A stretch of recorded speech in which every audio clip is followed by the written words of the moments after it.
Hello everyone and welcome to study with Sunil. देखिए दोस्तों, Rajasthan GK का अपन ने जो अध्ययन के लिए सीरीज शुरू कर रखी है उसको अपन कंटिन्यू करते हैं।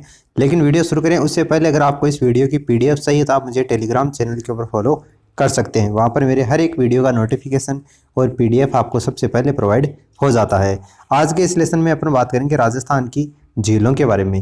राजस्थान में कौन कौन सी प्रमुख झीलें हैं, कौन कौन सी खारे पानी की झीलें हैं, कौन सी मीठे पानी की झीलें हैं, हर एक झील के बारे में डिटेल से अपना अध्ययन करेंगे। देखिए यहाँ पर एक तरफ मैंने खारे पानी की झीलें ले रखा है और दूसरी तरफ जो है वो मीठे पानी की झीलें ले रखा है। सबसे पहले खारे पानी की झीलों की अगर अपन बात करें तो देखिए सांबर झील है वो कहाँ पर है, जयपुर में है। उसके बाद में पंचभद्रा ये कहाँ पर है, बाड़मेर में है। डीडवाना झील है वो कहाँ पर है, नागौर में है। लूणकरणसर कहाँ पर है, बीकानेर में है। फलोदी जोधपुर में है। कावोद झील है वो कहाँ पर है, जैसलमेर में है। ये कई बार एग्जाम में पूछी जाती है। रेवासा कहाँ पर है, सीकर में है। और ताल छापर कहाँ पर है, चूरू में है। उसके बाद में कुचामण, तो कुचामण है नागौर में। डेगाना ये भी नागौर में है। पोखरण है जैसलमेर में। और बाप ये कहाँ पर है, जोधपुर में। मीठे पानी की झीलों की बात करें तो जयसंबंध है वो उदयपुर में है। राजसमंद है वो राजसमंद में है, जैसा कि नाम से ही स्पष्ट है। बालसमंद झील है वो जोधपुर में है। आना सागर झील है वो अजमेर में है। फतेह सागर झील उदयपुर में है। फाय सागर झील ये भी कहाँ पर आपकी अजमेर में है। इसके अलावा पुष्कर जो झील है वो भी कहाँ पर है, अजमेर में है। उदय सागर जैसा कि नाम से स्पष्ट है उदयपुर में उदय सागर झील स्थित है। कोलायत झील की बात करें तो ये बीकानेर में है। नक्की झील काफ़ी ज़्यादा फेमस है, सिरोही में। सिलीसेट झील है वो अलवर में है। पिछोला झील उदयपुर में है। और कायलाना झील कहाँ पर है, जोधपुर में स्थित है। तो ये खारे पानी की झीलें और मीठे पानी की झीलों के नाम के बारे में अपन बात कर ली है। अब इनके डिटेल से अपन अध्ययन करते हैं राजस्थान की कुछ प्रमुख झीलों के बारे में। तो सबसे पहले जिस झील के बारे में अपन बात करने वाले हैं वो है जयसमंद झील। इस जयसमंद झील का उपनाम है जिसको ढेबड़ झील के नाम से जाना जाता है। जयसमंद झील है वो कहाँ पर है, उदयपुर में है, जैसा कि मैंने अभी आपको बताया था। और सबसे इंटरेस्टिंग फैक्ट ये बनता है कि राजस्थान में मीठे पानी की सबसे बड़ी कृत्रिम झील कौन सी है, तो वो कौन सी है, जयसमंद झील है। राजस्थान में मीठे पानी की सबसे बड़ी कृत्रिम झील कौन सी है, ढेबड़ झील या फिर जयसमंद झील। इस झील के निर्माण की बात करें तो मेवाड़ के राणा थे जय सिंह, उन्होंने गोमती नदी के ऊपर जामरी और बगाड़ नदियों का पानी रोककर 1687 से लेकर 1691 के मध्य इसका निर्माण करवाया था। और इस झील में छोटे बड़े 7 टापू बने हुए हैं। इसमें जो सबसे बड़ा टापू है उसका नाम है बाबा का बागड़ा या फिर बाबा का बगाड़ा के नाम से भी इसको जानते हैं। और जो सबसे छोटा टापू है उसका नाम है यहाँ पर प्यारी।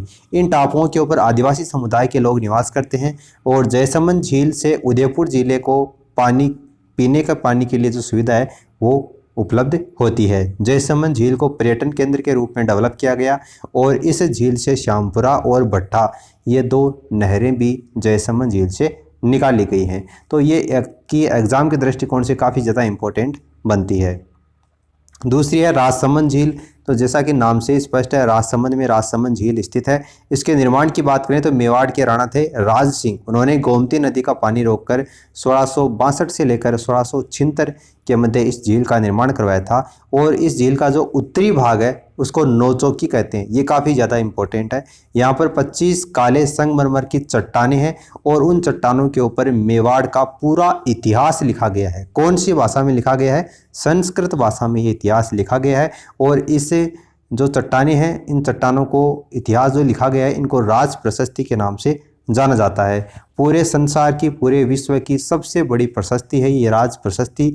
राज प्रशस्ति अमर काव्य वंशावली नामक पुस्तक के ऊपर आधारित है। और इसके लेखक की बात करें तो रणछोड़ भट्ट तेलंग इसके लेखक हैं। और इसके किनारे ही घेवर माता का मंदिर है, राजसमंद झील के किनारे। तो जैसा कि जयसमंद झील आपके एग्जाम के दृष्टिकोण से इम्पोर्टेंट है, वैसे ही राजसमंद झील भी इस राज प्रशस्ति के कारण काफ़ी ज़्यादा इम्पोर्टेंट बनती है। उसके बाद में तीसरी झील उदयपुर में, उसका नाम है पिछोला झील।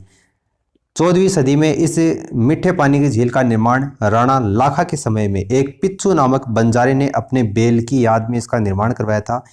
पिछोला में जो टापू बने हुए हैं उसमें एक है जगमंदिर जिसको लेक पैलेस के नाम से जाना जाता है वर्तमान में। एक है जगनिवास जिसको वर्तमान में लेक गार्डन पैलेस के नाम से जाना जाता है। ये 2 महल बने हुए हैं। मुगल शासक शाहजहां ने अपने पिता से विद्रोह करने के बाद में यहाँ पर शरण ली थी इस पिछोला झील में। वर्तमान में इसे पर्यटन केंद्र के रूप में ये जो महल है इनको लेक पैलेस के रूप में डेवलप किया गया है। और इसी पिछोला झील के समीप के एक गलकी नटनी नाम का एक चबूतरा बना हुआ है और इस झील के किनारे राजमहल या फिर सिटी पैलेस है। सीसाराम और बुजरा नदियां इस झील को जलापूर्ति करती हैं और जगमंदिर जो महल है उसी में 1857 ईस्वी में राष्ट्रीय आंदोलन के दौरान महाराणा स्वरूप ने नीमच की छावनी से भागकर 40 अंग्रेजों को शरण देकर क्रांतिकारियों ने से बचाया था। जगनिवास जो महल है उसका निर्माण महाराणा जगत सिंह ने 1746 ईस्वी में करवाया था। तो ये पिछोला झील है उदयपुर में, ये भी काफ़ी ज़्यादा इम्पोर्टेंट बनती है। उसके बाद में आना सागर झील, तो ये है आपकी अजमेर में। अजमेर शहर के मध्य में ये स्थित है और इस झील का निर्माण अजय राज चौहान के पुत्र थे अर्णोराज चौहान। उन्होंने 1137 ईस्वी में इस आना सागर झील का निर्माण करवाया था। पहाड़ों के मध्य स्थित होने के कारण ये जो आना सागर झील है वो देखने की दृष्टि से काफ़ी ज़्यादा महत्वपूर्ण इसका स्थान है। मुगल शासक जहांगीर ने इसके समीप ही जो आना सागर झील है इसके पास में ही एक दौलत बाग का निर्माण करवाया जिसको वर्तमान में सुभाष उद्यान के नाम से जाना जाता है। और शाहजहां ने यहाँ पर आना सागर झील के नज़दीक ये जो सुभाष उद्यान है यहाँ पर 12 दरियों का निर्माण भी करवाया है। उसके बाद में सिरोही में स्थित है ये नक्की झील। नक्की झील की बात करें तो सिरोही का जो माउंट आबू है वहाँ पर नक्की झील राजस्थान की सबसे अधिक ऊंचाई के ऊपर स्थित है। और सबसे गहरी झील की बात करें तो नक्की झील है। इस झील का निर्माण ज्वालामुखी उद्दीपन से हुआ है, यानी कहने का मतलब है ये झील है वो कृत्रिम नहीं है, प्राकृतिक झील है। एक मान्यता है, इस मान्यता के अनुसार ऐसा कहते हैं कि देवताओं ने अपने नाखूनों से खुदाई की थी और नाखूनों से खुदाई करने के कारण ही इस झील को नक्की झील कहा जाता है। ये जो झील है वो पहाड़ी क्षेत्र में स्थित है और इस झील में एक टापू है जिसके ऊपर रघुनाथ जी का मंदिर बना हुआ है। इसके अलावा इस झील में एक तरफ मेंढक जैसी एक चट्टान है जिसे टोडरोक नाम से जाना जाता है। इस झील के ऊपर आप अगर देखने जाते हो तो ये जो मेंढक जैसी चट्टान है वहाँ से आपको आराम से ये दिख जाती है। चट्टान की जो आकृति है वो एक महिला के समान है, इसे नंदरोक कहा जाता है। ये टोडरोक और नंदरोक दो चट्टानें यहाँ पर नक्की झील के पास में ही है। एक आकृति है जिसमें लड़का लड़की जैसी जिसको कप्पल रोक भी कहा जाता है। इसके अलावा वहाँ पर हाथी गुफा भी है, चंपा गुफा भी है, राम जरोका भी है, पेटर रोक, ये कुछ प्रमुख दर्शनीय स्थल हैं नक्की झील के पास में ही। ये जो झील है वो गरासिया जनजाति का एक आध्यात्मिक केंद्र है, इसलिए जो गरासिया जाति के लोग हैं वो अपने मृतकों की जो अस्थियां हैं वो इसी नक्की झील में ही विसर्जन करते हैं। इसके समीप ही अरबुजा देवी का मंदिर बना हुआ है और इस पर्वत को आबू पर्वत भी कहा जाता है अरबुजा देवी के मंदिर बने होने के कारण ही। तो ये नक्की झील कहाँ पर है? सिरोही में, माउंट आबू पर ये स्थित है। उसके बाद में नेक्स्ट झील की बात करें तो नेक्स्ट झील का नंबर आता है पुष्कर झील। राजस्थान के अजमेर जिले में अजमेर शहर से 12 किलोमीटर दूरी के ऊपर ये पुष्कर झील स्थित है। कहते हैं कि ज्वालामुखी के निर्माण से ही इस झील का निर्माण हुआ है, इसलिए ये झील भी कैसी एक प्राकृतिक झील है। राजस्थान का सबसे पवित्र सरोवर इसी पुष्कर झील को माना जाता है, इसलिए सबसे पवित्र सरोवर होने के कारण ही इसको आदि तीर्थ, इसको पांचना तीर्थ, इसको कोंकण तीर्थ, तीर्थों का मामा, तीर्थराज, इन नामों से इस पुष्कर झील को पुकारा जाता है। पुष्कर झील के बारे में ऐसी मान्यता है कि जो इसकी खुदाई है वो पुष्करण ब्राह्मणों के द्वारा इसकी खुदाई की गई थी इस पुष्कर झील की, इसलिए इसको पुष्कर झील की संज्ञा दी जाती है। कुछ ऐसी किंवदंतियां भी प्रचलित हैं जिनके अनुसार इस झील का जो निर्माण है वो ब्रह्मा जी के हाथ से गिरे 3 कमल पुष्पों के कारण इस झील का निर्माण हुआ है। और वो 3 कमल पुष्प थे, एक था वरिष्ठ पुष्कर, एक मध्यम पुष्कर और एक कनिष्ठ पुष्कर। इन तीनों पुष्कर का निर्माण वहाँ पर हुआ था। महाभारत युद्ध के बाद में पांडवों ने यहाँ पर स्नान किया था और महर्षि वेदव्यास ने महाभारत की रचना इसी पुष्कर झील में की थी। विश्वामित्र ने यहाँ पर तपस्या की थी और वेदों को यहाँ पर अंतिम संकलन यहीं पर पुष्कर झील में ही हुआ था।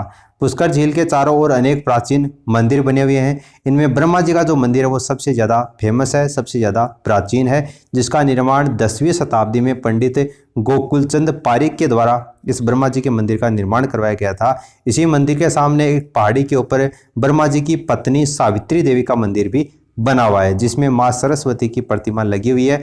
राजस्थान का जो बाड़मेर जिले है उसमें आसोतरा नामक जो स्थान है वहां पर एक अन्य ब्रह्मा जी का मंदिर भी स्थित है। तो ये अगर आपको कभी एग्जाम में दे रखा हो कि राजस्थान में ब्रह्मा जी का मंदिर निम्न में से कहाँ पर है, वहां पर आसोतरा बाड़मेर और बाद में पुष्कर अजमेर दोनों दे रखा हो और बाद में एक ऑप्शन ऐसा दिया हो कि उपरोक्त दोनों, तो वहां पर वो ऑप्शन आपको सही करना पड़ेगा। पुष्कर झील के चारों ओर 52 घाट बने हुए हैं। इन घाटों के ऊपर लोग अपने पितरों का लोकार्पण करते हैं। जो पितर हैं उनका लोकार्पण यानी कि उनका जो विसर्जन है वो इन्हीं घाटों के ऊपर किया जाता है। कार्तिक पूर्णिमा को यहाँ पर एक मेला लगता है, दीपदान की क्रिया यहाँ पर होती है और आय की दृष्टि से राजस्थान का सबसे बड़ा मेला ये पुष्कर झील में कार्तिक पूर्णिमा को ही लगता है। यहाँ पर एक महिला घाट भी बना हुआ है जिसे वर्तमान में गांधी घाट के नाम से जाना जाता है और इसका निर्माण हुआ था 1912 में। मैडम मेरी ने इसका निर्माण करवाया था। गांधी जी की इच्छा के ऊपर उनकी अस्थियों का जो विसर्जन है वो पुष्कर झील में ही किया गया था। इसमें जयपुर घाट सबसे बड़ा घाट है। पुष्कर में राजस्थान में दक्षिण भारतीय शैली में सबसे बड़ा मंदिर श्री रंगजी का मंदिर बना हुआ है और पुष्कर में आई मिट्टी को साफ करने के लिए 1998 में कनाडा सरकार ने आर्थिक सहायता प्रदान की थी। पुष्कर के राताडंगा में नाथ पंथ की बैराग शाखा की गद्दी पीठ भी बनी हुई है। इसके अलावा पुष्कर में पंचकुंड में मृगवन घोषित किया गया। पुष्कर का जो पंचकुंड है उसको मृगवन घोषित किया गया। तो यह पुष्कर झील के बारे में कुछ इंपॉर्टेंट फैक्ट्स बनते थे। और भी काफ़ी झील हैं जिसके बारे में अपन नेक्स्ट वीडियो में बात करेंगे। इस वीडियो में फिलहाल इतना ही। उम्मीद है यहाँ पर आपको कुछ नया ही जानने को मिला होगा, सीखने को मिला होगा। This is the end of the video. Thanks for listening. God bless you all.